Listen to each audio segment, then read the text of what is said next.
It's the 31st of May. It is a Tuesday morning. You're locked into Real Talk. Thanks for downloading the podcast. Thanks for checking us out on YouTube. Thanks for live streaming us on Mixlr. However you're catching us, if it's live right now, we appreciate it. Thanks for being part of today's show. In just a second, we'll talk to Edmonton's Mayor Amarjeet Sohi, get his response to what might be described as an inflammatory letter from Alberta's Justice Minister about crime. And in our home city of Edmonton, this is really a provincial story. In my estimation, it's actually a national story because it's a pretty interesting dynamic between the two levels of government. This following some pretty horrific instances, a couple of homicides in Edmonton's Chinatown district, prompted a letter from the Justice Minister, Shandro, who said the citizens of Edmonton deserve better than what their council's giving them. We'll find out what the mayor has to say about that. And coming up in about a half hour from now, Johnny, we're really excited about this one. John Hicks, the technical producer of this show, a real talker by the name of Raija-Liisa Schmidt-Teigen, is going to join us live from Damascus, Syria. Wow. We're hoping all the tech works out. She is good to go. She's there, a humanitarian aid worker. She's been there for a while. She reached out to us. I mean, she's been emailing us for a long time, really sharp takes on a lot of different subject matter. And one of her recent bits of correspondence with us, she said, I just want to remind people that Syria is still here. Mm-hmm. We said, well, let's check in with her and see what's going on. Their perspective, there's tie-ins between what's happening in Ukraine and what's happening in Syria. And not just, well, yeah, there's war-displaced refugees from both countries. It's more than that. There's issues relating to rising costs. There's issues like food security. We'll ask Raija-Liisa about this. You know that Syria imports more than 80%, as far as we can tell, more than 80% of its crops, like grain, from Ukraine. Wow. So with a lot of Ukrainian farmers obviously unable to plant right now, they've got other things going on. She's going to weigh in on that. Yeah, there's going to be a big implication around the world. So that conversation, we're really expecting to be a powerful one, that in about a half hour's time. Plus, the leading edge, we're going to take a look at innovation today, and we're going to kick off our question of the week this week. It ties in directly to a bill tabled yesterday by the federal Liberals. You might call it a handgun control bill or a firearms restriction bill. We'll get into those details in shows to come. This show happens because of the support of sponsors like our title sponsor, the team at Bitcoin Well. If you have questions about Bitcoin, I'm never here telling you should sell the farm and buy Bitcoin. And if you have Bitcoin, I'm not telling you whether or not you should hold it or buy it. I'm telling you if you have questions, hold it or sell it, rather. If you have questions about it, I recommend you talk to Benny and his team at Bitcoin Well. I said to him last time I was in there, you mind if I refer to you by name? You mind if I send people to you specifically by name? He goes, no, man, I kind of like it. Benny and the Bits. Benny and the Bits. What a great cover band. I don't know how he is with music. I know he's sure smart at helping me understand what's going on in the world of cryptocurrency, Bitcoin in particular. You can find the link to Bitcoin Well right at the top of the page under the sponsors tab on our website, ryanjesperson.com. Real Talk Ryan Jesperson starts right now.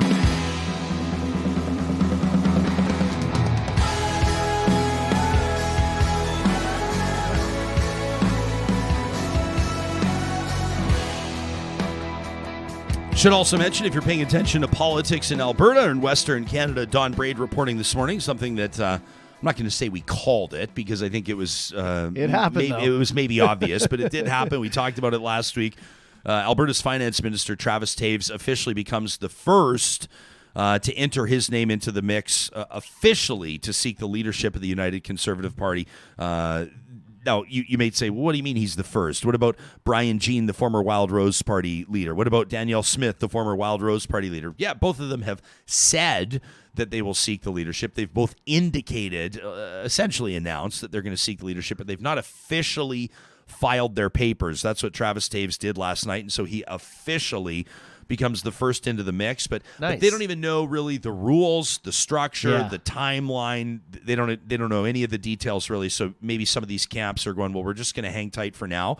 Could be August, could be September, but at least now we know there's one name we can talk about. He's kind of a steady Eddie type candidate. Okay. People may see him as kind of a status quo candidate. Okay. Don Braid in his column, veteran political columnist in Alberta, said this. He kind of compared him. He said, you think back to to when Jim Dinning was coming in on the heels of Ralph Klein leaving, and Jim Dinning was kind of seen as the establishment candidate. Of course, he didn't win, right? And so that was the one where Ed Stelmach just shot up the middle. You had all those sort of like the stars in the mix, politically speaking, in Alberta.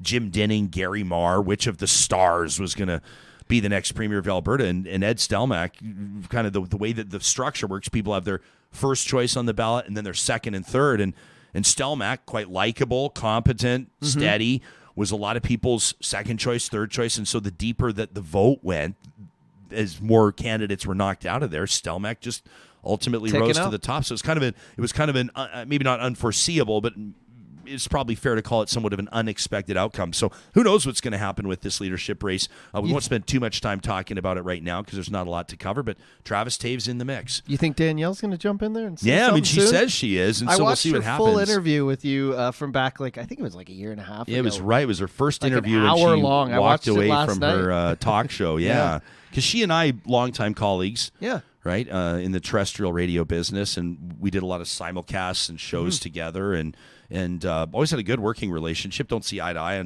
on a ton of things. I noticed that in the interview. Great interview if you want to go back through the Real Talk archives. Yeah, I think that's still one of our top 10 downloaded interviews, so that was a good one. Danielle Smith.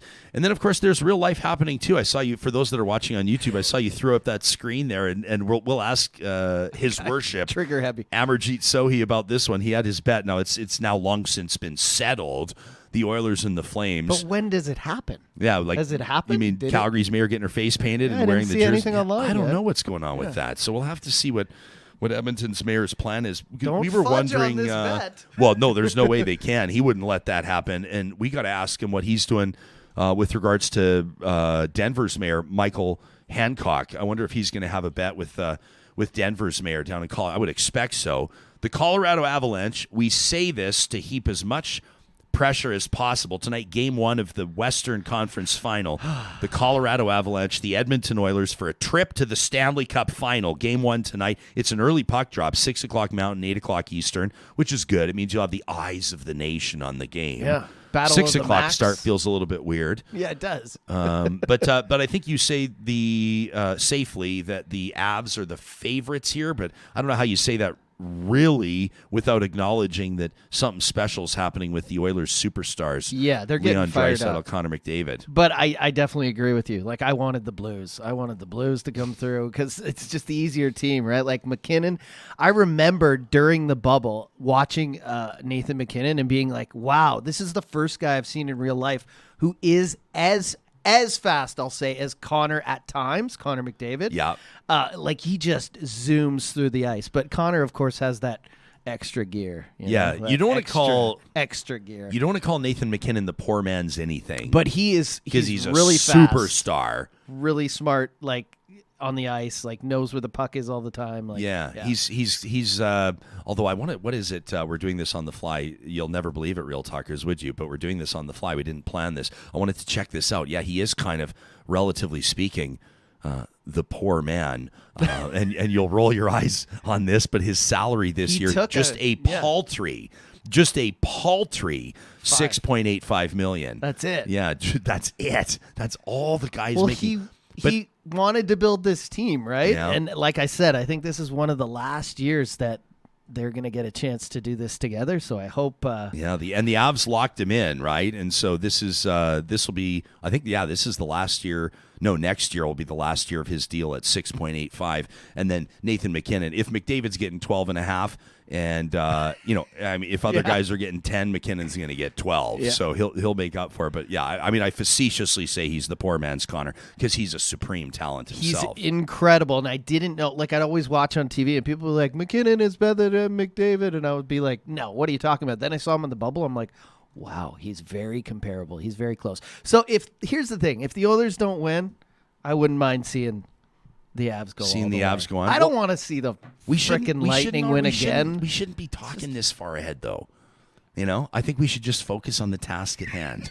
One game at a time. Let's take this one game at a time. Yeah, I'm feeling a little superstitious. Yeah, I'm not superstitious. I'm just, we're stealing that line. We have to be honest, aren't we? Oh, the mayor's here. Is he ready to rock? All right, give me 1 second. Actually, Johnny, let me do a quick mention here. Of course, the others are going to be traveling down to Denver. They're down there now.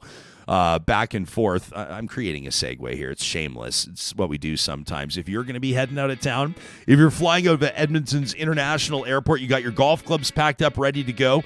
Maybe you got some of your scuba gear set. It's been a while since you've been in the water. Maybe you just have 6 pairs of flip-flops and freshly painted toenails, and you're about to treat yourself, but you want to keep some money in your pocket. I recommend you park at Jet Set Parking at Edmonton's International Airport. You can save money by booking online today at jetsetparking.com. You have to book at least 24 hours in advance, so if you're flying out tomorrow, do it now. You can book all the way through till travel by the end of 2022. So you can book even 7 months ahead right now. Use the promo code REALTALK when you sign up at jetsetparking.com, and that'll get you parking at just $7 a day. The promo code REALTALK gets you set up at Jet Set Airport Parking. The shuttle takes you to your departures gate, brings you back to your vehicle. You swipe out with your card. It's never been easier with Jet Set Parking.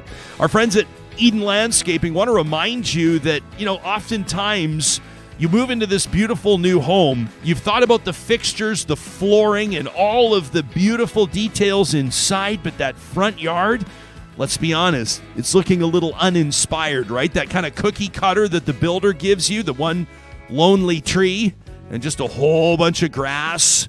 LandscapeEdmonton.ca. You can check out Eden Landscaping's portfolio and learn more about their urban front yard butterfly approach. It attracts pollinators to your yard. It's the most eco-friendly design. It's where people are taking it. It's trending, if you will, when people are bringing their outdoor spaces to life. That's the specialty of Eden Landscaping. Again, you can check them out, get a quote today, contact them at landscapeedmonton.ca. And our friends at Kubi Energy, providing solar energy solutions to power your life, want to remind you they are always hiring, including some of the higher levels. Supervisors, installers, ticketed electricians, and apprentices across Alberta and BC, working out of their home office in Edmonton, their office in Kamloops as well. More and more people are looking into solar, which means more job opportunities for skilled workers. You can get in touch with the company, submit your resume for consideration today at kubienergy.ca. Our leadoff guest this morning is coming off the heels of a big win, a bet, with his colleague down in Calgary. That is Mayor Jyoti Gondek, who will soon have her face painted blue and orange. Amarjeet Sohi, the mayor of Edmonton. What's that? June 7th. He already knows. Are you the type, do you have a calendar, you're just ticking it down in blue and orange marker that tell June 7th? Absolutely. 9:30. Oh, I love it. 9:30, June 7th, Calgary Council meeting. Tune in. Okay. We were wondering on the show who gets to actually paint Mayor Gondek's face. I don't suppose that you're bussing down there on the Red Arrow to do the painting yourself, are you? No. She would have to probably hire someone from Edmonton to do it for her, right? But I will be watching here. I'll be watching from Edmonton for her to walk into the council chambers and into the meeting. So it'll be a moment to watch. Well, it's been 30 years since a mayor of either of Alberta's 2 largest cities has had a chance to see the other don enemy colors, so to speak. So I know that'll be a big one. Do you have a bet in place with Denver's Mayor Hancock? No, we haven't figured that out yet, right? Well, maybe I'll ask my staff to reach out to a mayor's office and see if they are interested in this. But now the entire Canada got to cheer for us. That's the phenomenal thing now. Yeah, this is really neat. It's been a lot of fun to see people talk about the Oilers as Canada's team. Although I know not everybody agrees. I've been going to games in the Rogers Place, but also outside in the square, and I can tell you the energy that we are seeing in our city is phenomenal and well-behaved fun, good fun. So it's nice to know that. Yeah, I saw your staff had posted, I think it was on Instagram, some video of you just among the people thousands of people that were catching this game outside, and obviously a big win against the Flames in Game 5 to move this forward. This is kind of you're relatively new in your tenure as Edmonton's mayor. You've had a bunch of experience as a councillor. You've obviously had a whole bunch of experience as a member of parliament and a senior federal cabinet minister. But this has got to be something special. You've never, and a lot of people haven't seen in Edmonton a cup run or something like this for quite some time. What's it telling you about the city that you preside over? We have been through some rough time over the last 2.5 years, living through the pandemic. People are yearning for fun. People are yearning for connection. And this series has provided us the reason to celebrate and come together as a community. So that's what I see out there. That's what I experience out there. People are just happy to see each other, and they're happy that if our Oilers are doing so great and that they're having phenomenal games, and they're working really hard to bring home the cup. So that sense of excitement and a sense of hope out there is something that really energizing people. You mentioned, and I noticed you fit in a quick comment about basically people are behaving themselves downtown, and for all intents and purposes, we see that is true. There's been the odd video of somebody hammered with their shirt off, standing on top of a sign or a bus bench or something like that, but we're not seeing riots. We're not seeing mass arrests or fires or things like that. Kind of in stark contrast, I guess, to something that I know that City Council and the entire city's been wrestling with, mourning the loss of two men, both of them killed, blunt force trauma injuries in Chinatown just a short time ago. It prompted not just outcry from Edmonton's downtown community, in particular Edmonton's Chinese community, but also a letter from Alberta's Justice Minister, the Solicitor General Tyler Shandro. Essentially, if I can boil this down, Mayor, suggesting that safety is not a priority of yours and council. He's demanding a plan from you. You've had time, as I said in my tweet yesterday, to count to 1 million. I would imagine if I was you, I'd be pretty ticked off to receive a letter like that. But how are you processing it now a few days later? Safety has been a number one concern that Edmontonians identified and community as identified. That's something that I have been working on and our council has been working on. Safety in a broader sense. We have a lot of issues related to houselessness, mental health, addictions. People are experiencing a lot of trauma on the streets and they're being preyed upon. They need to feel safe, and communities need to feel safe. And the two tragic deaths and two members of the Chinese community that we lost last week is absolutely horrifying. And we are working hard. We're working with EPS, we're working with Police Commission, and we're working with the fire department. And I've been reaching out to the province from day one, asking for help, that we need help in order to make our communities safer. So, I was surprised by the letter, but now we got the letter. It's an opportunity for us to work with the province and really highlight areas that they should be providing more support to our city. I saw that you tweeted yesterday that you had lunch with the MLA out of, I think, Parkland County, if I remember correct, Cyril Turton, regional chair, United Conservative MLA. You say we spoke about a shared goal of whatever it takes to keep our community safe. What sorts of conversations do you have? I mean, when it comes down to the rubber hitting the road, what can the average citizen understand about the cooperation that can occur and maybe how you approach an issue like this? MLA Cyril Turton has been a delight to work with. One of the, I would say, he really understands the challenges that we are facing in the capital region, particularly here in Edmonton. He has been our ally. He has been raising his voice within caucus, as far as I understand, in raising those concerns. So I really value and appreciate his time and his advocacy. But we need to get to ministers, and I have been reaching out to minister. Have had a call with the premier a number of times, reached out to a number of other ministers, talking about why lack of investments in housing, lack of investment in support of permanent wraparound services for people to heal, the mental health crisis that we have in our city, the opiate crisis, the poisoning crisis that we have in our city. We lose members of our community every day because of overdose deaths, and these are provincial responsibilities. Yes, we are doing our part. We are stepping in where we can. We are funding police service adequately. We are providing support systems available through other city departments, through bylaws, and investing in supportive housing, investing in prevention. But this is a shared responsibility. Community safety is not just municipalities' responsibility. Province needs to step up, feds needs to step up, and we need to work together. When it comes to crime downtown, I'm approaching with caution because I don't want the question to sound insensitive. But when there's a high profile incident like a homicide or a double homicide, and you have grieving families who have every reason to be obviously and understandably absolutely devastated, but it fuels. Gosh, I want to be so careful how I say this, but there's this narrative, and I'm not suggesting it's not true, but people might say, well, downtown's just not safe. Right? Transit's just not safe. Chinatown's just not safe. Look at this homicide. At the same time, this could be an isolated incident, right? A man was taken into custody, and police believe that he's the man that's responsible for both of those homicides. Like, could that be a one-off? Or is crime actually to a position where it's, to a place where it's a crisis in Edmonton? Like, is it as bad as many people are saying it is? Is it different than Calgary? Is it different than Toronto? Is there something unique happening in Edmonton that is not occurring or not trending in other major urban centers in Canada? What's your assessment?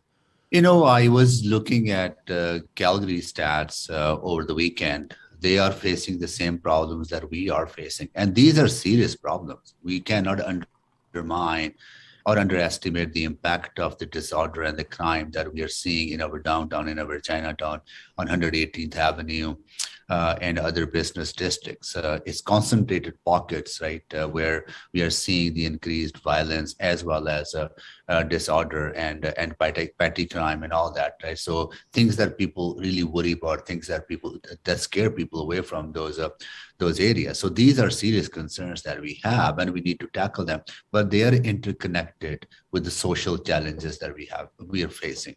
And every city is facing those social challenges. I was talking to Mayor John Dory a couple of weeks ago. As a matter of fact, I was in Toronto for the Junos. They have encampments everywhere in the city. They have disorder everywhere in the downtown, right? So, Montreal same, Vancouver same. So I think this is not a unique problem for Edmonton, but that doesn't mean that we pass on the buck, right? That we don't do the things that we need to do, and we are taking significant amount of steps. We are adding more, peace officers on our transit system. We're hiring more social workers so that people can be connected to services. We just announced our China safety plan yesterday, building on the work that we have been already doing. But the long-term sustainable solutions to these issues cannot be found until we tackle the crisis of houselessness, the crisis of mental health, the crisis of addictions, and the crisis of trauma that people are experiencing, particularly in the context of Indigenous communities that have been colonized, that have been gone through residential schools, of pain, and that have been, marginalized, face racism on a daily basis, and all those things needs to be tackled in a long-term way. That is why it is so important that we come together as a community, that we come together as a provincial government and federal government and municipality working together to find long-term solutions, at the same time taking immediate actions. There is a crime problem out there. I would admit there is a crime problem out there, and we need to make a distinction between those who are houseless, harmless, not hurting anybody, and those who are preying on houseless people and also preying on the communities and engaging in criminal activity. And we need to make that distinction, and we need to get tough on those who are causing crime. At the same time, we need to show compassion and care for those who are hurting and living in pain. The average person might listen to what you're talking about and acknowledge the validity of the points that you're making around houselessness or homelessness, or around drug use, around mental health supports or the lack thereof, etc. And they might also note that a lot of these are subject matter where ideologies come into play when politicians are interacting with one another. You know, an example might be supervised consumption services or the opioid epidemic, where I find it hard to believe that this provincial government and your city council will ever achieve consensus position on any of that. And you could say the same thing for other supports. You could even say the same thing when you talk about colonizing impacts, when you talk about reconciliation. I mean, there have been statements and positions taken by this provincial government, including the author of their new curriculum rewrite, that would indicate that they don't take that type of thing, or at least not at the top, Mayor. They don't take it as seriously as you. They don't share the same perspective. And so the average person, like me, may become inclined to be discouraged, that maybe nothing will happen if ideology stands in the way of collaborative approaches to things like the opioid crisis, houseless supports, and other mental health supports. How do you get past that? You know, I think we need to set aside our ideologies. We need to set aside the dogmatic approach to certain ways of doing things. We are willing to work with anyone who's willing to work with us, because our goal is to make our community safe. And we need to look for every solution. There's no one single solution that will work. We need to find everything, each and everything that we can to make our communities safe, from enforcement to safe supply, to harm reduction sites, to recovery facilities and treatment facilities, to dealing with mental health crisis, and making sure that people are actually looked after, and we focus on prevention, investing in communities in that way. So we need to look at each and every option that is available out there. I am not dogmatic about it. I am focused on people, and I will continue to focus on people, and will continue to look for opportunities that we can find working with the provincial government and the federal government. For example, there are things we can do. Why do we have people released from hospitals who have no place to go? Right? When they go for treatment, they're they're released onto the street because they have no place to go. Why do we have situations where when people do their time in prisons, they're let into the community without having a plan in place for housing? Where are they going to go? They're going to end up on the street. So these are some of the challenges we have. Then we have addictions crisis in our communities. Then we have our houseless population doubled during the pandemic. So these are real challenges. This doubled, is not Mayor? Ideologies. I'm sorry? It doubled? A houseless population doubled during pandemic in Edmonton. Wow. So it's a crisis that we have in our community. Every day we lose 2 people to opiate crisis because of overdose, because the poison that is out on the streets. So these are real issues, Ryan. This is not time for ideologies. This is not time for bickering and fighting with each other. This is about working together in a collaborative way. We are willing to do that. We have been demonstrating ever since I got elected. I have been reaching out to every minister that I possibly could to plead for help, because we do need help. We cannot tackle these issues on our own. Yes, we need to fund our program services, which we do. Yes, we need to focus on intervention, which we do, but we don't have the financial capacity to take on those challenges. And these are provincial responsibilities. All of these things that I have identified are health related. Addiction is a health issue. Mental health is a health issue. People experience houselessness. That's a provincial responsibility, because it deals with housing. So they need to step up, and we need to work with them to ensure that we're collaborating in a way that we're focused on people. Let me ask you this in closing. We appreciate your time, and I know you have a hard out. You've got stuff to get to here, including making that bet with Denver's mayor, and so we got to leave time for that. But in closing, the federal Liberal government yesterday tabled legislation relating to handguns that would restrict the sale or the resale, possession of handguns. Details still to be revealed in some context. People can look it up online and Google it. I want to cut right to the chase. Alberta's chief firearms officer. You remember this was a position created by the Kenney government. Terry Bryant called it yesterday an intrusion and virtue signaling. What's your position on the legislation that's being proposed, and is it something you think could assist in efforts to stamp out some of these rising crime rates in Edmonton? So you may remember, Ryan, the previous legislation from the federal government put this responsibility on municipalities that if they want to ban ban handguns, they can't do that. I think that was a wrong decision. Yesterday's decision is the right decision. Federal government should be taking leadership in controlling the sale of handguns and making sure they're not being transferred from one owner to the other, and that the people who commit crimes, who engage in domestic violence, should not have access to handguns or other firearms. So this is a right step in the right direction. I in my view, there's no place for handguns in urban centers. There's no need for them, and this is the right step. And I hope that will help us control some of the gang violence that we have seen in our city, and also having more harsher penalties for those who smuggle guns into our communities, and also traffic guns into our communities. So this is a step in the right direction in my mind. Edmonton's Mayor Amarjeet Sohi, we always appreciate your availability on the show. Thanks for this, and go Oilers go. Absolutely. Go Oilers go. All right. Good stuff. Thanks, Mayor. Coming up in just a moment, and by the way, before I move on, we're always curious to know, I know that sometimes the show will touch down on something for 45 seconds and then move on.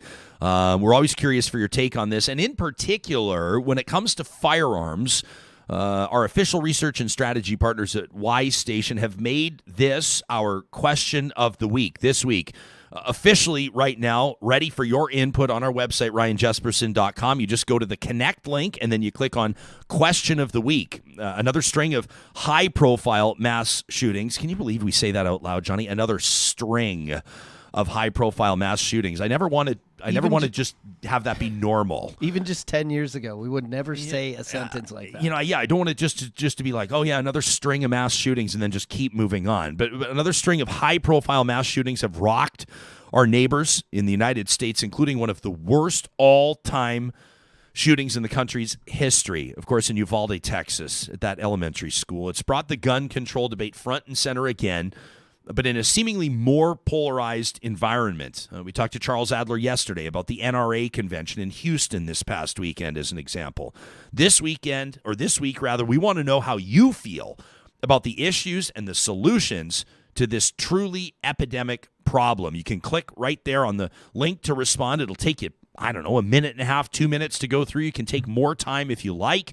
There are some opportunities. We leave it blank where you can just spill out what you have to say. I mean, if you want to go on a rant, we welcome that. If you just want to click through the multiple choice really quickly to make sure your perspective is registered, you can do that as well. Our question of the week is presented by our research and strategy partners at Y Station, and our Patreon supporters, thank you for your support, receive exclusive access to the Top Line report. It's like a 15 or 20 page report every week that sifts through all the data. It's fascinating to read through. You get not all the comments from audience members. I mean, there's hundreds of them, but they put probably between 15 and 50 of them in each one, plus all of the data narrowed down so you can truly understand where your fellow Real Talkers are coming from. I should also mention, while you're on our website, you can also check out under the events link, the Real Talk Golf Classic. It's coming up on June 23rd. That's a Thursday at 2 o'clock at the Ranch Golf and Country Club. 18 holes on one of my favorite courses to play. Johnny's going to be there DJing. Look how lit up you get whenever you talk about I'm really excited about this day.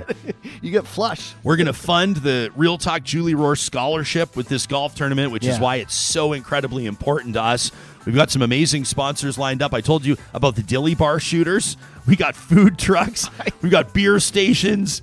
We're going to have a whole bunch of amazing. Our friends at Friesen Brothers are there. They're doing sausage on a bun. They're bringing their big grill. Our friends at St. Albert Dodge are bringing a Jeep by that you can win. A hole-in-one prize, $40,000 up for grabs. Some great door prizes, including from the Edmonton Oilers. Wink, wink, nudge, nudge. We sure appreciate that from them.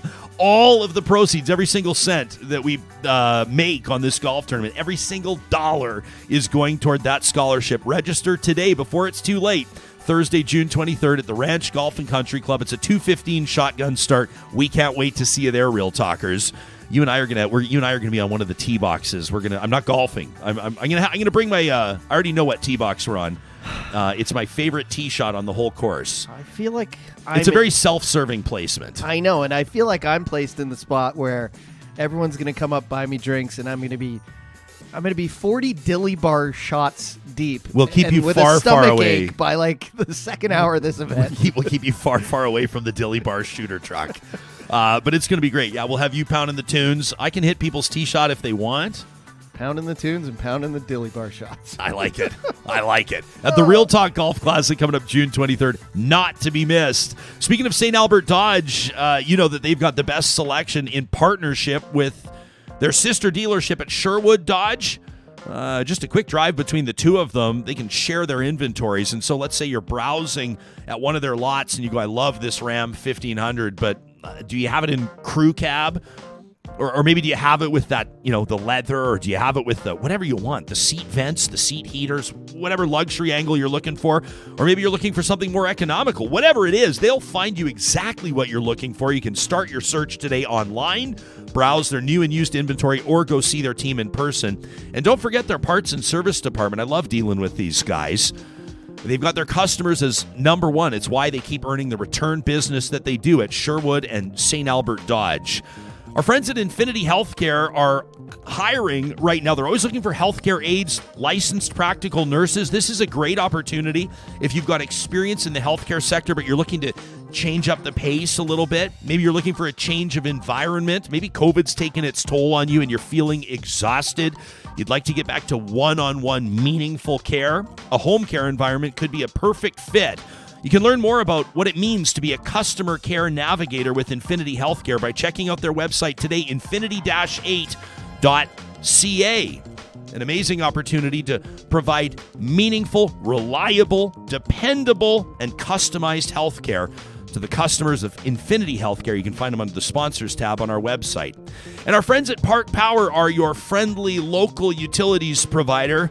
Can we pull up that thing I snagged off their Instagram yesterday? I love this. I'll describe it for our podcast listeners. You got a guy, are those Beats headphones, I think? The bright orange of the Park Power logo, the Park Power brand. They look incredible. They look really, I need a pair of bright orange headphones like that. How it feels, they say, how it feels when your utilities support local. And then the guy's in the position that back in the day, us old school skiers from the late 80s, early 90s would call that he is midway through a double daffy. I believe it's also an 80s rock riff jump. It is an 80s rock riff jump. It's like you can picture Sammy Hagar or Eddie Van Halen. I can't remember which one sang Jump. Strumming. I should know. Hagar, Van Halen. Oh, my gosh. I just painted myself into a corner there. What kind of a Van Halen? You. Yeah, the thanks, pal. Got you. Thanks, pal. What do you mean when my utilities support local? Well, when you bring your business, electricity, natural gas, internet over to Park Power, 10% of their electricity proceeds go to nonprofits. How cool is that? And you choose on their website, parkpower.ca, which charity you'd like to benefit. What other company does that? Quick answer, none of them. The promo code 2022-REALTALK gets you $70 off your first bill with Park Power. Well, I've been looking forward to this conversation for months. We've been hearing from this Real Talker. She's an audience member of ours on and off over the course of more than a year.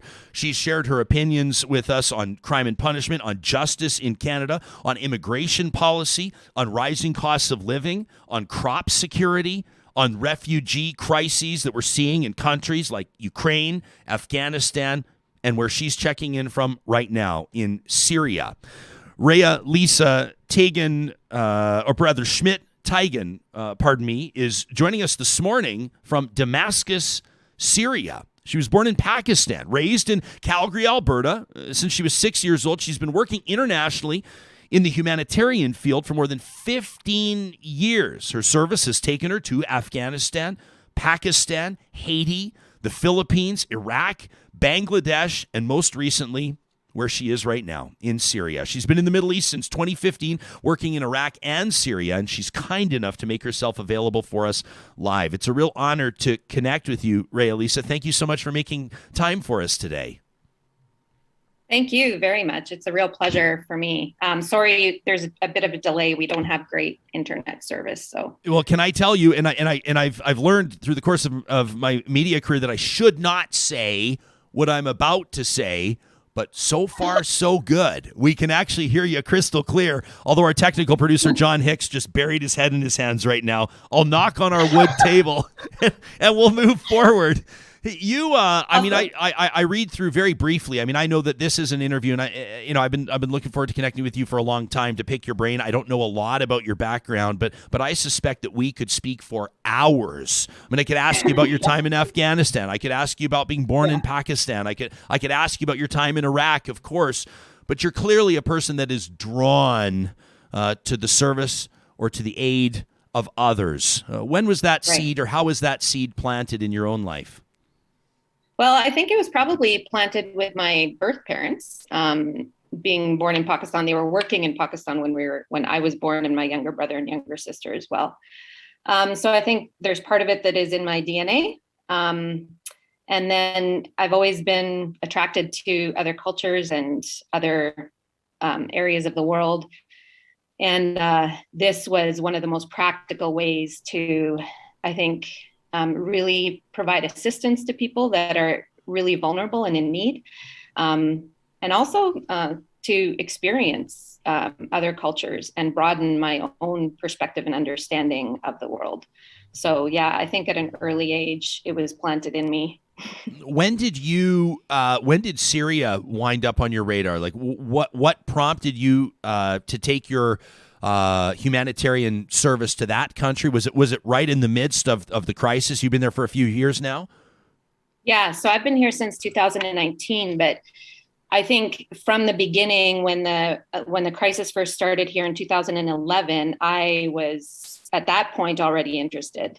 And so I tried numerous ways with the organization I was with at the time to get into Syria, and was always kind of just put off.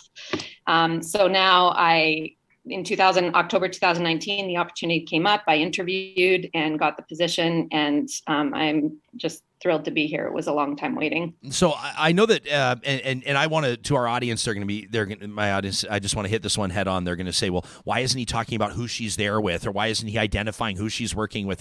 There are certain sensitivities, right? And I'll let you determine what you want to share with us and what you don't. But you have to be quite considerate about what you say, to whom you say it, and all those types of things. Yeah. We suspect we're probably monitored in what we say. So we're very careful about how we speak here. I'm happy to talk about what we do. Yeah. And because I'm not representing my organization in this interview, I've chosen not to share what organization I'm with. But if people do want to contact me, they are welcome to do so, and I can share and talk with them further then. Yeah, and we're happy to make that liaison as well. People can send us an email anytime to talk@ryanjesperson.com, and we'll be happy to make those connections. You're coming to us live from Damascus. What does Damascus look like right now? What's the reality on the ground? I mean, what do you see on a daily basis? Well, Damascus itself actually was quite protected during the crisis because it is kind of the seat of government here. So the outskirts of Damascus, as you travel outside of Damascus, you'll see a lot of destruction and buildings demolished.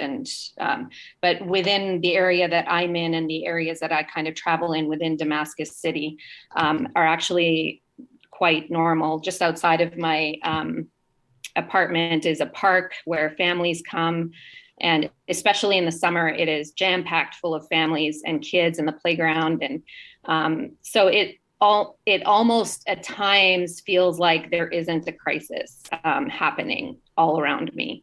But yeah, what I see every day in Damascus is quite a normal existence for a lot of people, but it hasn't been normal. And every single person in this city has been impacted by the crisis, including my national staff. So yeah, there's this weird kind of reality of, wow, there's a beautiful park and there's families and there's kids playing and it looks like life is normal. And then under the surface, life is really just not normal at all.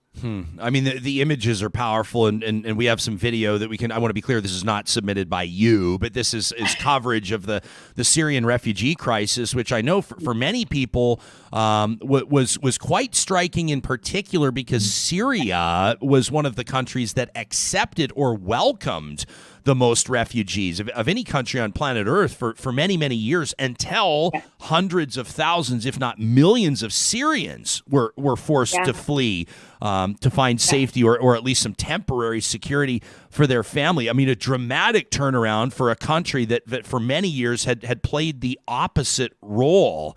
Do you see evidence that there is a recovery? Do you see evidence that there could be a return to normal? I mean, you wrote to us in an email. You want to remind the world that Syria is still here. What do people need to know? It's a long ways to normal right now.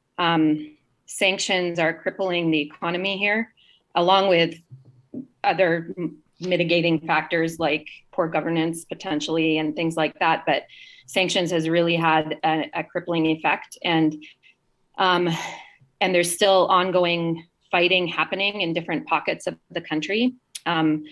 So the war is not yet over, actually, and people are really suffering. There's over 12 million people in food insecurity. There's a massive drought that has crippled the wheat harvest. And now with import from Ukraine for wheat not being possible, it is causing an increase in people not being able to provide for their families. So there's the coping mechanism of skipping meals is happening. And I think we can all attest with that whole formula shortage in the States, like having your children go hungry is a terrifying prospect for people. So yeah, it's going to be a long road to normal. It is by no means over. And as a humanitarian worker with 2 decades of experience, essentially, have you found, do you have to compete for the world's attention to adequately fund programs or to keep initiatives that you may have going on the radar to attract or retain the attention of federal governments? We talked last week on the show about immigration backlogs impacting refugees, a fascinating conversation with an immigration lawyer out of Montreal. Do you have to compete for a short attention span? Oh, yeah, for sure. I think Syria was already suffering from governments just kind of seeming to forget about it, or people forgetting about it. And compassion fatigue is a real thing. Like, people are weary of all the conflicts and wars. And so showing compassion or even giving to things is, I think it's a real thing. But Ukraine kicked off, and immediately the attention of the world was on Ukraine, and Syria kind of fell into the backdrop. And sometimes I feel like there's almost a mentality of they need to fix themselves, but people's basic needs aren't being met. They're not even able to necessarily plan for the next few months, let alone try to figure out how to fix their country. So competing for funding is a massive, massive issue, and one that a lot of organizations here right now are really struggling with. Yeah. So what are you able to do, with regards to the work that's actually happening on the ground, with regards to providing those basic needs, and then also trying to look ahead and forecast what people might be able to do or might be able to use or will drastically need weeks or months down the road? How do you manage it all, and what's your group doing? So we are currently, right now, we are working in 3 different sectors. We're working in shelter and infrastructure, not so much, a little bit of infrastructure, in water projects, and then in health as well. So we rehabilitate and re-equip clinics, primary healthcare clinics, as well as maternity centers that have been impacted by the crisis. And then we train healthcare workers and community health workers who then do community health messaging around the communities that are around the clinic. In the health compartment as well, in the communities that are around the clinic, we do assessments of people living with disabilities, and then we are able to provide things like wheelchairs or walkers or canes or things like that sometimes people have not had an opportunity to have, because people living with disabilities, there's very few services for them in Syria. And then in our water projects, we rehabilitate water stations, or kind of the source of, so people will often be in a village or a community, will often be connected to a water network, but their source of water, the water station or the borehole or the well, is actually been destroyed. And so we rehabilitate the source of the water, or we'll rehabilitate, repair a pipeline to connect people back to water, to getting water in their homes. And then under shelter, we have some small projects with shelter rehabilitation going on. Some of the photos I sent you show some of the homes that have been destroyed. And so we work with families to try to rehabilitate and repair some of their homes that have been destroyed. When you talk to, I mean, I guess this is maybe a stupid question because everyone's going to have their own perspective, but I'm sure you talk to hundreds, if not thousands, of Syrians. Do you get the sense that the average Syrian believes that one day their country will achieve that stability and even the prosperity that it enjoyed for many years? Or do you get the sense that when people are fleeing, that they have the perspective that they may not be coming back? What are you picking up on? That is definitely the sense I get. I talk to my staff and there's a real sense of, there's this paradox for them, I think, that they wrestle with, that is a deep sense of pride in being Syrian, but also a sense of hopelessness with their ability to do anything to impact the situation, and a deep sense of not being able to change anything. People that leave, last year, refugees in Jordan and Lebanon were interviewed, and many of them, and I can't remember the exact statistic, but many of them said they don't plan to return because what are they returning to? They're still returning to homes that have been destroyed. They're still returning to villages that don't have services like water. They would still be returning to villages that don't have access to healthcare. And so I think, even though there's a deep sense of pride about being Syrian, which they should have, there's also just I think a hopelessness that kind of sits in them, in many of them that I've talked to. You mentioned the debilitating effect that sanctions were having on the country. And I remember one of your emails to us. I want to let you know how much I've appreciated your correspondence with the show. You were somewhat cynical that the West's threats of sanctions against Russia, or the West implementing sanctions against Russia, I should say the Western world, or however you want to refer to it, Britain, the United States, Canada, etc. You were somewhat cynical that was going to be effective in stamping out Vladimir Putin's aggression against Ukraine. What's the difference there? I mean, you acknowledge the impact of sanctions on Syria, but you didn't think, or you don't think, that they're going to work against Russia. Can you take us into it? Yeah. So let me be clear here. The impact of sanctions in Syria is having the same, I'm guessing, again, I'm not an economist and I haven't done enough research to know, but is probably having the same impact that it's having in Russia, which is on the people. Mm-hmm. It's not actually impacting the powers that be that have been sanctioned. It's having an impact on economy. In Syria, there's blanket sanctions on energy, reconstruction, and investment. So private businesses can't invest in Syria.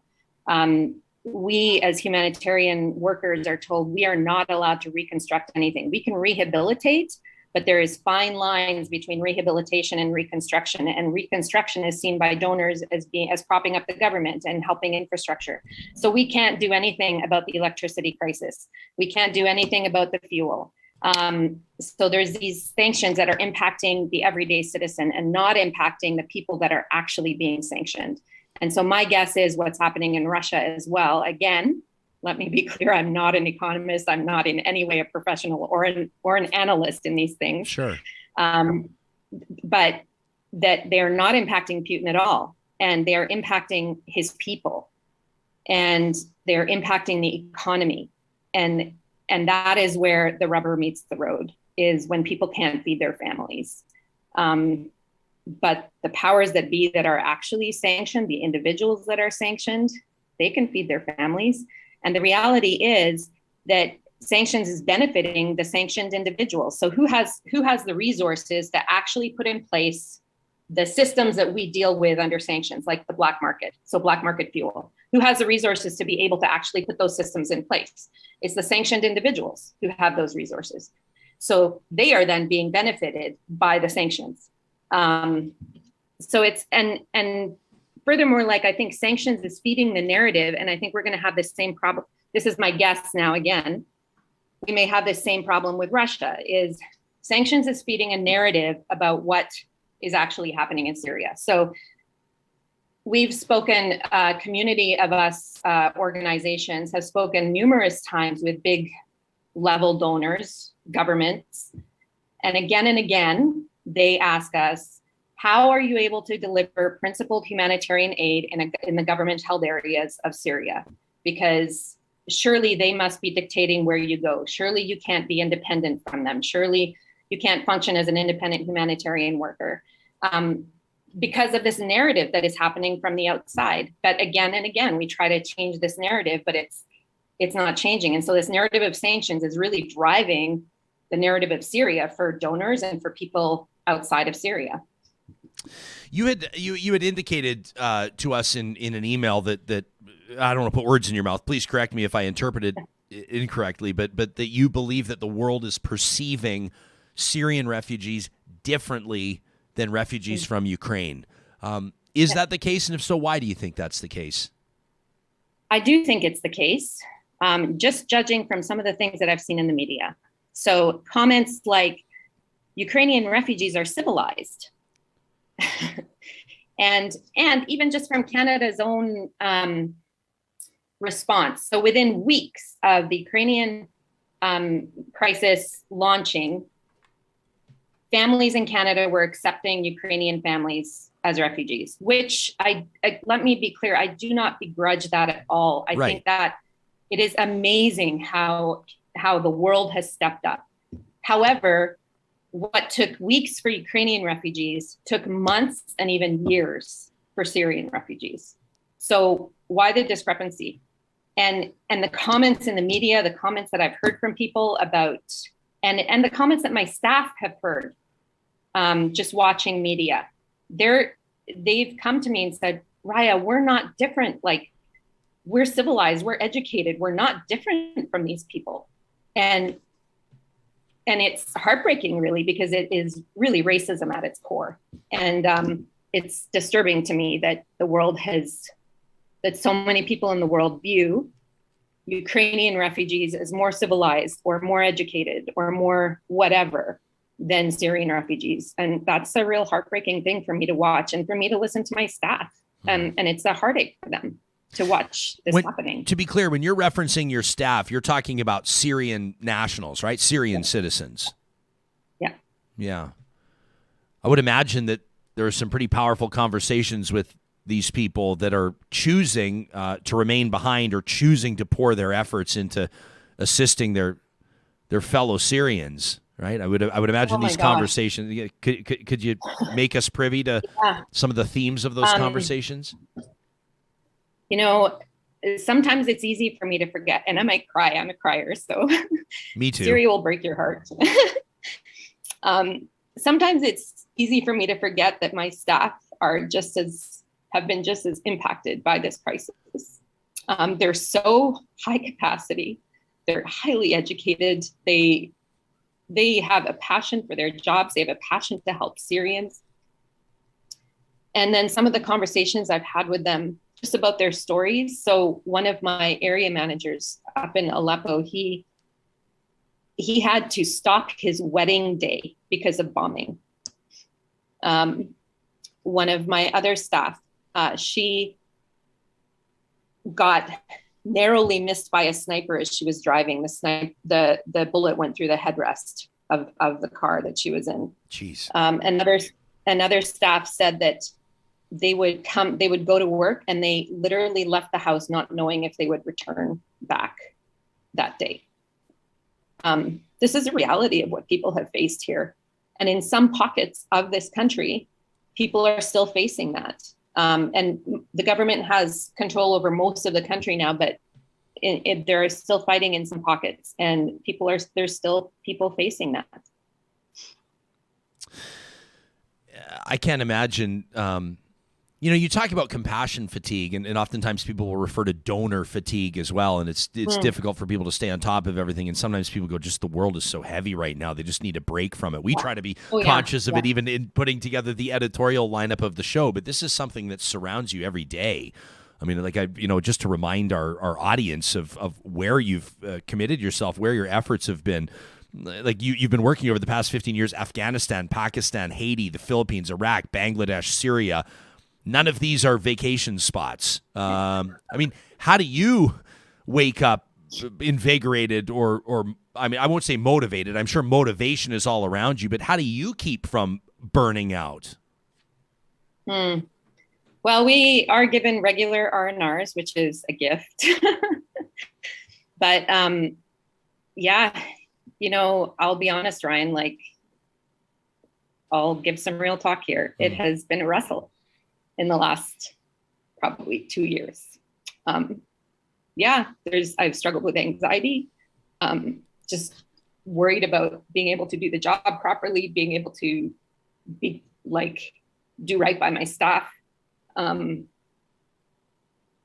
there's this wrestle between perseverance and endurance, and when is it time to call it? And so for me right now, I'm still in the perseverance and endurance mode. And I grew up on this. I grew up with a work ethic from my dad and mom in the 70s and 80s of you stick it out no matter how hard it is. And so I think that's part of what drives me is that work ethic, but also just a passion for this region. And I can't even put my finger on how I got this passion for this particular area of the world. But I really just love it. And I think that's what kind of gets me up in the morning. Yeah. And just my relationships with my staff, some of the stories of people that we help and are able to provide assistance to.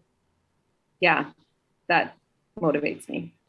People are watching on our live chat or on our YouTube channel, I should say. Mark says, we Canadians need to seriously take note of how devastating and heartbreaking war is in countries like Libya, Syria, Ukraine, and resolve our differences peacefully, lest it happen to us. Karen, with a firsthand testimony, says our church was part of a community effort called From Syria to Lethbridge that sponsored a large family group. She says they're a warm, appreciative, hardworking people that have made a positive impact. That from Karen. And Jillian with this comment who says, and again, Raija-Liisa, I know that you and I are coming from the same position. This is not like taking aim at the people of Ukraine. It not at all. No, not right? at all. That's not, and I know we both want to be very clear about that, but it's also real talk. So let's have it. Jillian, who was on the show on Friday, by the way. This is great. This is a little trend, by the way. You, a real talker, Jillian, a real talker. We want to bring more real talkers on the show. This is real life stuff.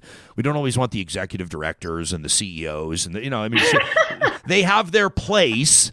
But you are boots on the ground. You're who we want to talk to. Jillian says there's 100% a stark difference in the response to Syria versus Ukraine. The difference when you have people in power in Western countries who have links, for example, to Ukraine and see them more as, quote, one of us.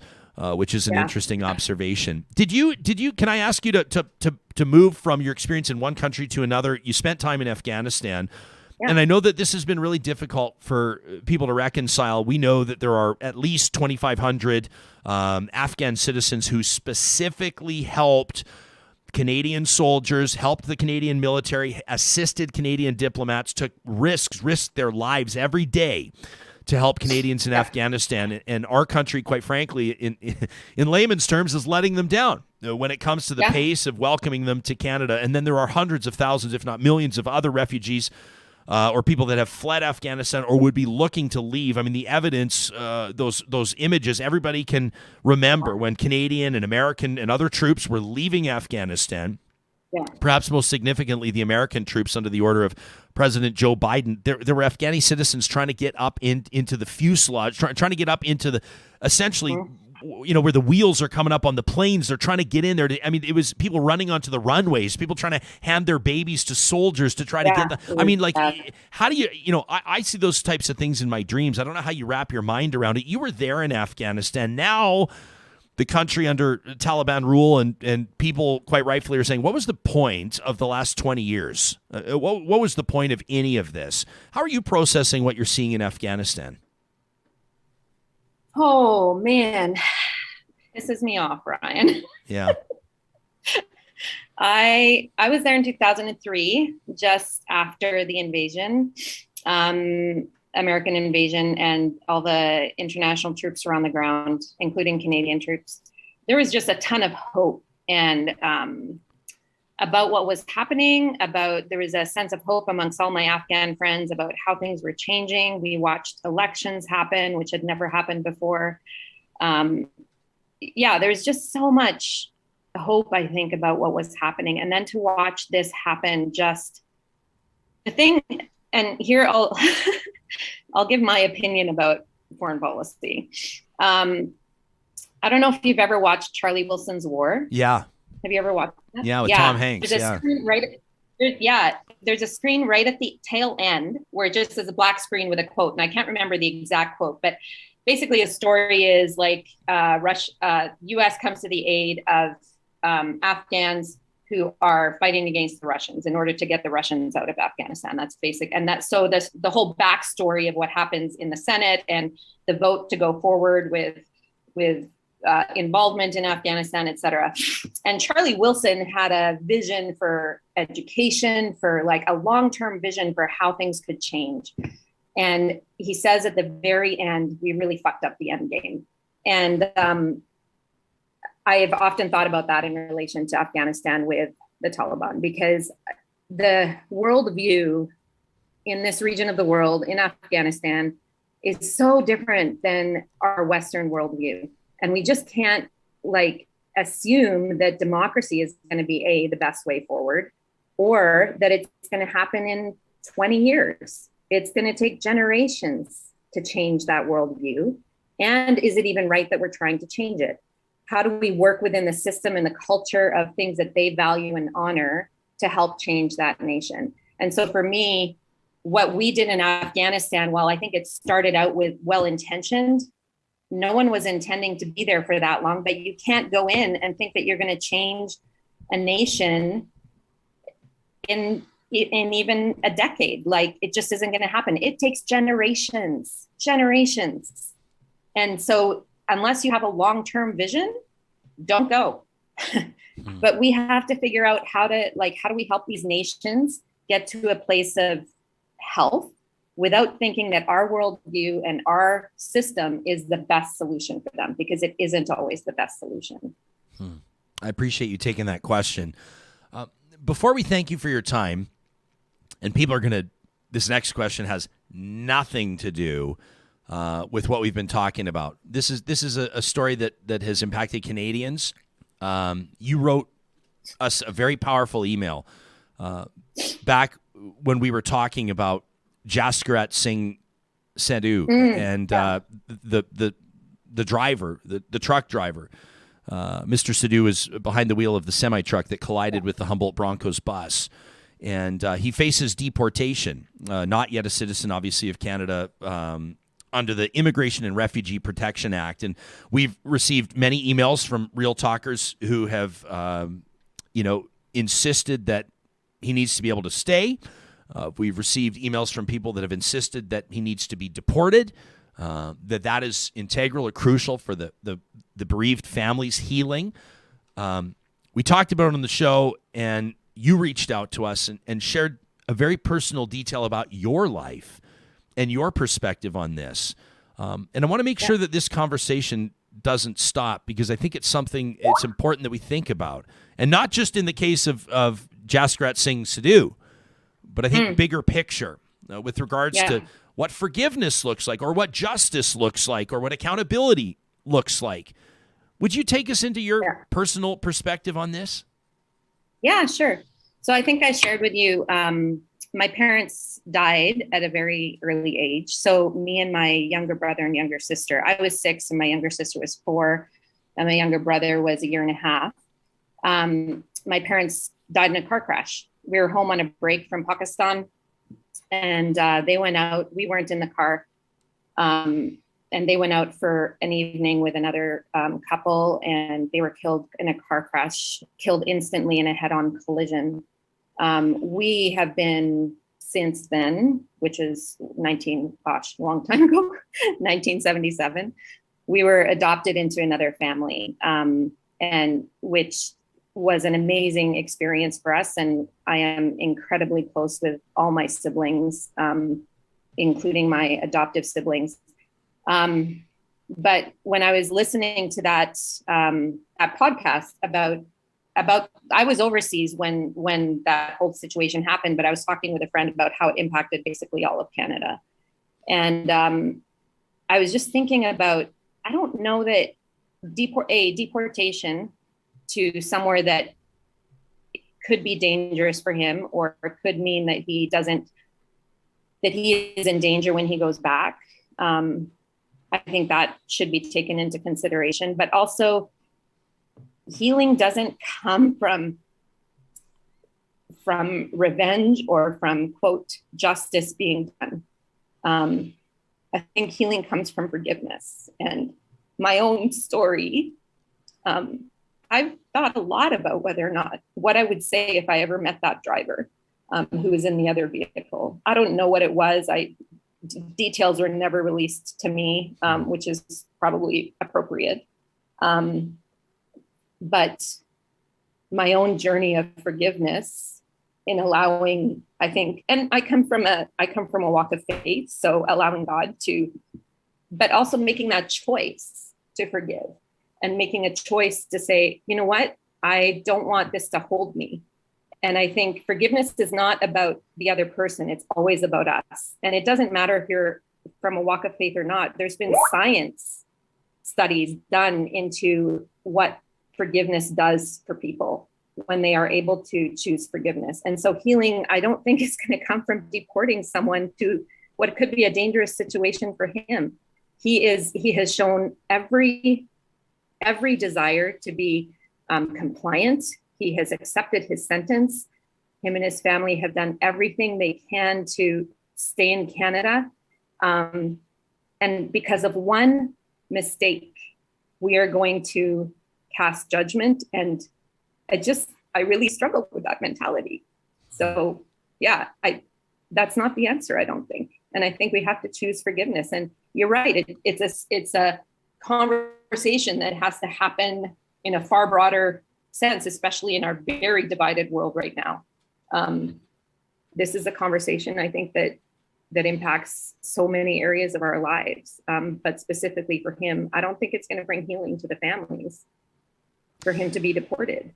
You talk about our very divided world, and it's like we hear people offer that as a caveat or a context provider, like in so many of our conversations, and I feel like that's what gets me up in the morning. It's like the acknowledgement that we need to have a place where we can have these conversations, where division exists around us. And I think it probably always has. It feels like it's amped up right now. It really does. It feels like everybody's on teams or in camps. And there's not a lot of meeting in the middle. But I read your email to us. It was on March 15th. You sent it. And I've read it several times. And you wrote, "I hold no animosity for the woman who killed my parents." That sentence just leapt off the page. You said, "My heart aches for the grief and horror she must have lived through knowing what her actions caused."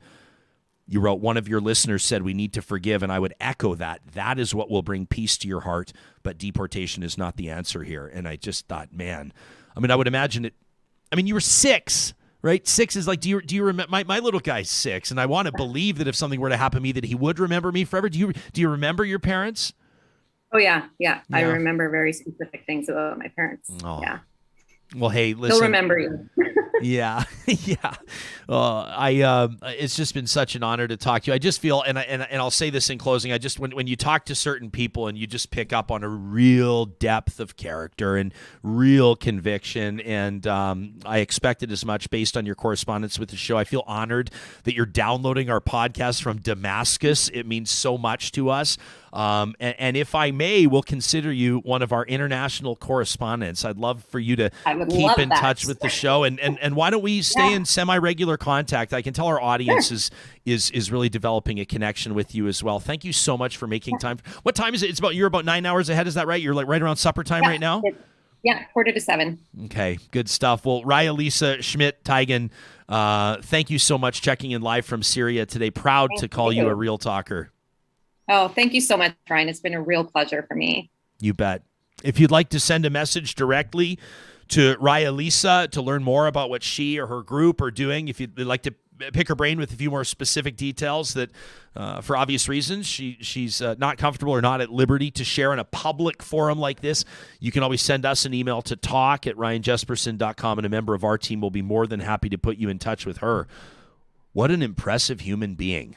I just some of the things she's talking about there, especially when you invoked that image. I'll show you right now of the refugees, like how bad they wanted to get out in Afghanistan, trying to like storming the tarmac, trying to get on these cargo planes. They would risk their own lives, and we saw. I don't want to show them here, but we saw images of people falling from the plane. And then, like you said, like I'm not a father, but can you imagine giving your baby to someone? Just like looking at them and pleading, like, to please save their lives. Like take. It was just. And there's people that are doing this. Like I'm talking about Raija-Liisa now. That like and she's just one, right?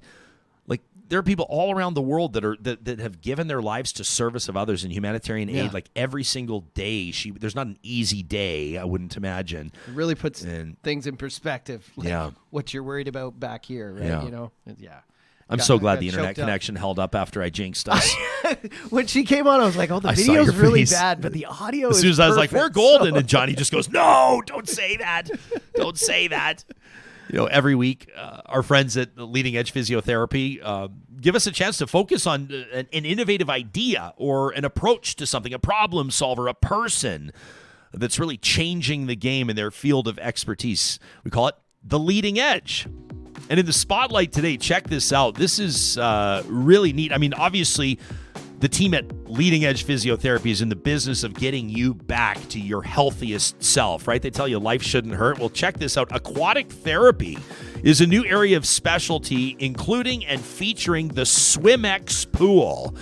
And this is why people are focusing on the innovation angle here, because it's changing the game, allowing patients to swim continuously in a so-called static setting to exercise in a moving wall of water. Well, why is this so important? It's because it stimulates muscle contraction patterns. It makes aquatic therapy an excellent tool for treatment of low back pain. Who's not suffering from low back pain right now? Neck pain, as well as a complete range of orthopedic conditions like joint replacement, reconstruction. Here's 5 reasons why you might want to consider taking your injury into a Swimex pool. The weightlessness means less stress on your joints. Less joint stress, of course, means less pain. Less pain, more effective workouts. More workouts and more effectiveness there. More strength, more endurance, of course, which means better well-being for a healthy life. The Swimex pool is changing the game with its heated, controlled speed water current, and that's why it's on The Leading Edge. The Leading Edge is presented every Tuesday here on Real Talk by Leading Edge Physiotherapy. Life shouldn't hurt. Well, we don't know what the rest of the week holds here on the show. I love your outlook right now, because we've been talking about it like we don't know. We literally, but you're going to have a baby any second now. Like, my wife is not you. My wife, yeah. No, collectively, we will welcome a new human to planet Earth at some point. Like, this is the waiting game. It's coming. It's coming. Like it could like be. Who knows? Like maybe I should check my phone right now. I was joking with you. I said I've had my ringer on for the first time in like 3 years. Yeah. I always have my phone on silent, but I've had my ringer on right now to make sure. But Real Talkers, we want to let you know that whatever happens, like we'll plan on doing a show tomorrow. We'll plan on doing a show Thursday, and we're already looking ahead to Friday's roundtable. But then again, maybe not. We don't know. And this is one of life's great joys. We don't know if the baby's going to have this name or that name. We don't know if the baby. We don't know anything about this marvelous Living little on the one, edge. except for that we know that they're probably looking to be a little bit bigger than their older brother Wyatt when they're born. That's what the consensus is. That's what the ultrasounds are showing. That's what the ultrasounds are showing. And we've had to approach the ultrasounds very carefully as well, right? Because you don't want to see certain things. So we say to our ultrasound tech, So you we really say, don't know. Really don't know. You don't know if this is a boy or I'm girl. not You don't know what's going BSing on. you. We really don't know. We have Wow. no idea. But I'll tell you, Real Talkers, you will be among the first to know if and when. And who knows, maybe this will be 3 weeks from now. It might be 3 hours from now. You're going to want to stay locked into our Real Talk Twitter account at Real Talk RJ. And then, of course, you can follow me personally at Ryan Jesperson on Twitter and Instagram, too. And we'll keep you posted there. I'm trying to be as fair as I can to John. because you don't even really know what your next number of days is going to look like, and we appreciate your flexibility. Hey, I just know I'm getting a few days off coming up soon, so I don't mind when it comes. That might be right. Nothing wrong with that until we tap you on the shoulder for babysitting. What's too soon? What's too soon for mom and dad to have a night out while Uncle John babysits? I don't know. Maybe a few months in. What's the rate? Well, we keep the fridge stocked. How's that? We keep the fridge perfect. stocked. Hey, our friends at Friesen Brothers wanted us to remind you that coming up this weekend, it's going to be June 3rd through 5th. They've got a family-friendly free weekend planned out in Fort Saskatchewan, okay? This is their Big Bands Bash. 23 different bands to see. How cool is that? If you go to Friesen.com, that's Freson, Friesen.com, click on the link. You can find out more details about this event on West Park Boulevard. Big bands ranging from jazz, brass, concert performances. They're going to be performing in the Friesen Brothers Fort Saskatchewan parking lot. You're encouraged to bring your family out, your friends, your neighbors, tap your feet, swing and sway all day long, and then dance the night away Friday and Saturday from 9 to 11 p.m. If you've not been out to the Fort Saskatchewan Friesen Brothers, I'm not going to send you out there for some lousy experience. Trust me, you're going to walk in, your jaw's going to hit the floor.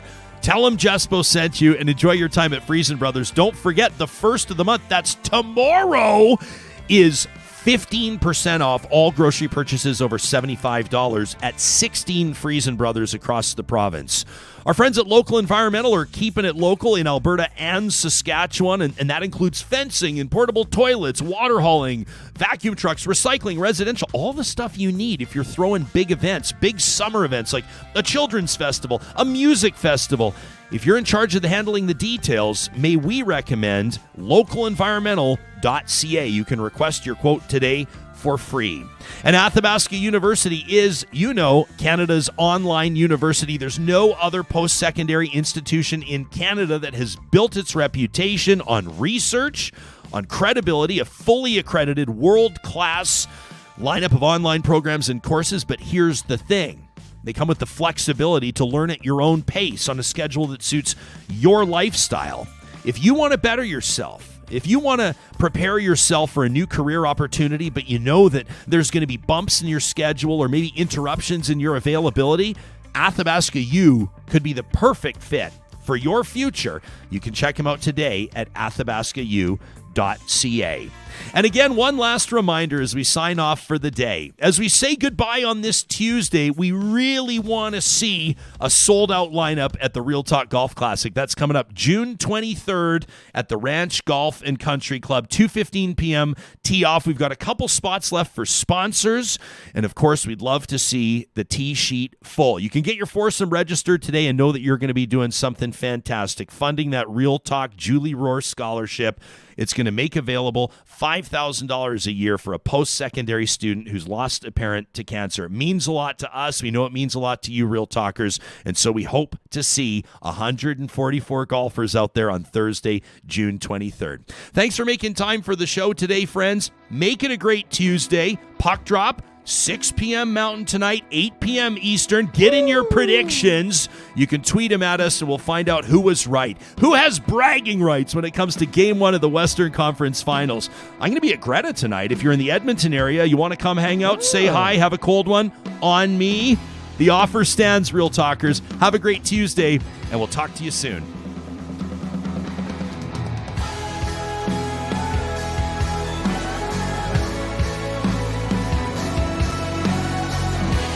Real Talk is hosted by Ryan Jesperson, technical producer John Hicks, managing director Josh Dunford, account coordinator Lawrence Sterlego, general manager Katie Cook-Chivers, website design Mike Johnston, voiceover by me, Carrie Skelton. Real Talk's editorial board is Supriya Dwivedi, Ahmed Ali, Ann Castleman, Corey Hogan, Harmon Candola, Catherine O'Neill, and Chris Henderson. Member Emerita Julie Rohr. Real Talk is recorded in Edmonton, Alberta on Treaty 6 territory, the traditional and ancestral territory of the Cree, Dene, Blackfoot, Saulteaux, and Nakota Sioux, home to Métis settlements and the Métis Nation of Alberta. Real Talk is the flagship property of Relay Communications Group Incorporated. All rights reserved. For more, check out ryanjesperson.com.